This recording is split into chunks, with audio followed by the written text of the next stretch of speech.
भक्तों, आज हम छठ पूजा से जुड़ी सभी प्रमुख कहानियाँ या पौराणिक कथाएं लेकर आए हैं जो इस व्रत की उत्पत्ति और महत्व से संबंधित हैं।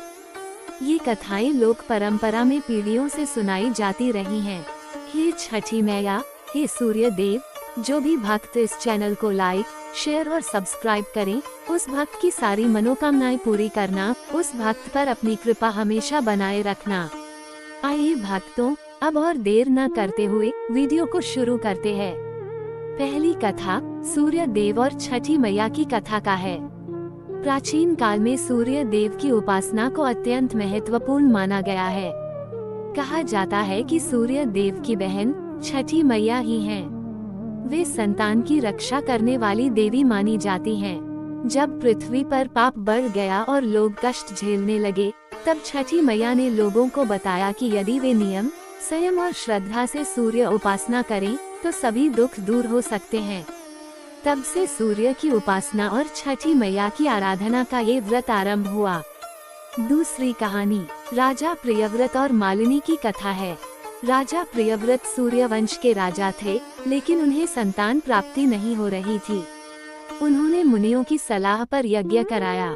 यज्ञ के बाद रानी मालिनी ने एक पुत्र को जन्म दिया, परंतु वह मृत पैदा हुआ। राजा और रानी अत्यंत दुखी हुए। तभी एक दैवी स्वरूप स्त्री प्रकट हुई और बोली, हे राजन, मैं षष्ठी देवी हूँ, बालकों की रक्षक। यदि तुम मेरी विधि विधान से पूजा करोगे तो तुम्हें पुत्र प्राप्त होगा। राजा ने पूरी श्रद्धा से छठी मैया की पूजा की। तब देवी के आशीर्वाद से उन्हें एक सुंदर पुत्र की प्राप्ति हुई। तभी से छठ पूजा का आरंभ हुआ। तीसरी कहानी पांडवों और द्रौपदी की कथा का है। महाभारत काल में जब पांडवों को राजपाट से वंचित होकर वनवास मिला, तब द्रौपदी ने अपने परिवार के सुख और पुनः राज्य प्राप्ति की कामना से छठ व्रत किया। उन्होंने नियम पूर्वक सूर्य देव की पूजा की और छठी मैया का आह्वान किया। उनकी भक्ति से प्रसन्न होकर सूर्य देव ने पांडवों की सभी मनोकामनाएं पूरी की और उन्हें पुनः राज्य प्राप्त हुआ। चौथी कहानी सूर्य पुत्र कर्ण की कथा का है। महाभारत में वर्णित है कि कर्ण सूर्य देव के पुत्र थे। वे प्रतिदिन सूर्योदय से पहले उठकर नदी में जाकर सूर्य देव को अर्घ्य देते थे। कहा जाता है कि छठ पूजा की परंपरा उन्हीं से प्रारंभ हुई, क्योंकि वे सूर्य उपासना को सबसे पवित्र कर्म मानते थे। अब ये छठी मैया की अंतिम कथा है। लोक कथा गरीब महिला की श्रद्धा की कथा। एक समय एक गरीब महिला थी जिसे संतान नहीं हो रही थी।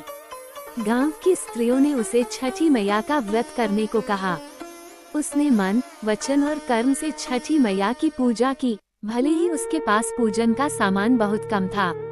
छठी मैया उसकी भक्ति से प्रसन्न हुई और उसे सुंदर संतान का आशीर्वाद दिया। तब से गांव-गांव में छठी मैया की पूजा का महत्व और बढ़ गया। अंत में छठ पूजा का सार यह निकल कर आता है कि छठी मैया संतान, आरोग्य, सुख, समृद्धि और दीर्घायु का आशीर्वाद देती हैं। इस व्रत में सूर्य देव को अर्घ्य देने की परंपरा है। ये पर्व शुद्धता, संयम और आत्मशुद्धि का प्रतीक है। भक्तों, अब यह वीडियो यही समाप्त होती है। उम्मीद है कि आप लोगों को ये वीडियो पसंद आई होगी। ऐसे ही वीडियो देखने के लिए इस चैनल को सब्सक्राइब करके रखिए। हे छठी मैया, हे सूर्य देव, जो भी भक्त इस चैनल को सब्सक्राइब करता है, उस भक्त पर अपनी कृपा हमेशा बनाए रखना। जय छठी मैया।